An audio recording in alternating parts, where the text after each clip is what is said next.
You know, normally we don't cover city council races on this program, but there's a man running for alderman in Chicago definitely worth noting. His name is Bob Love, a former NBA All-Star who could barely speak until middle age. Here's NBC's Bob Dotson. Good morning, guys. See the big guy in the Chicago Bulls jacket? How you guys doing? Bob Love. This is his rookie season in politics.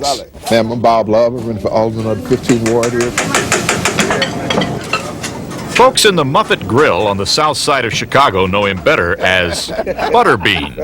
Pull it out. The Bulls' leading scorer before Michael Jordan broke his records. He's a rookie politician, but he's a all-star when it comes to dealing with problems. You want to vote? You're on the 25th of February, man. He's had more than most. For over 45 years, I can say one word. His game had to speak for him because Love stuttered terribly. When he left the NBA with a bad back in 1976, his wife left him a note.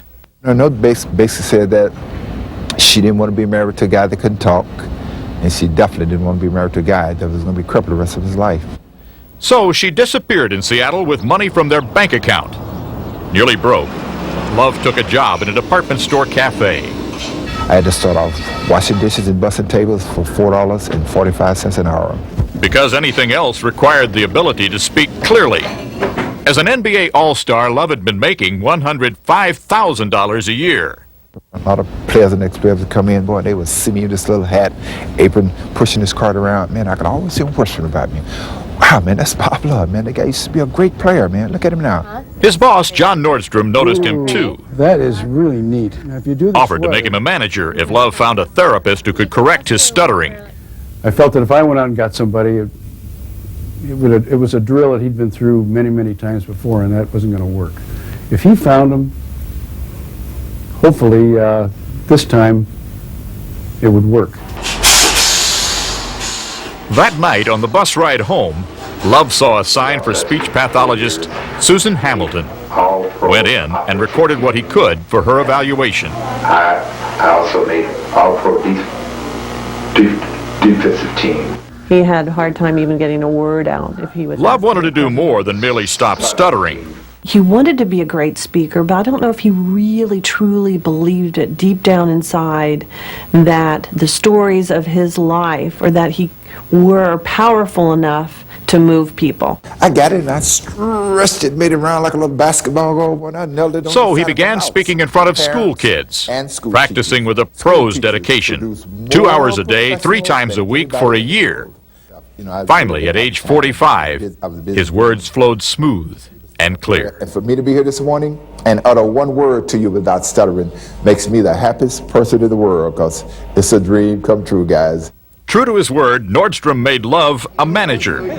That led back to a job with the Chicago Bulls as Director of Community Affairs. The famous Bob Love. Now, guess what?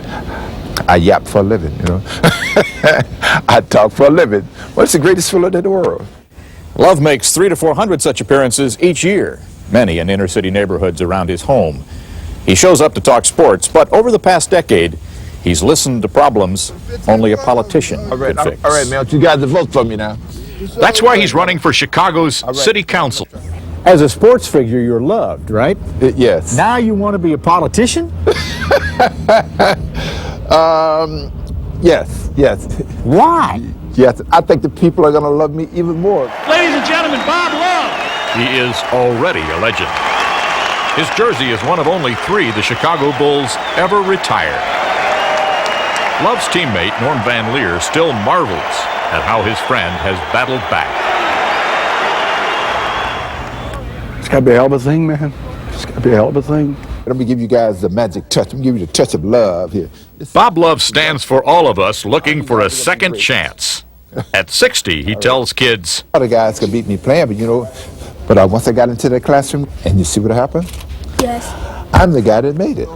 after a great struggle against his toughest opponent, himself. Give me a hug. Give me a hug. You're going to be great.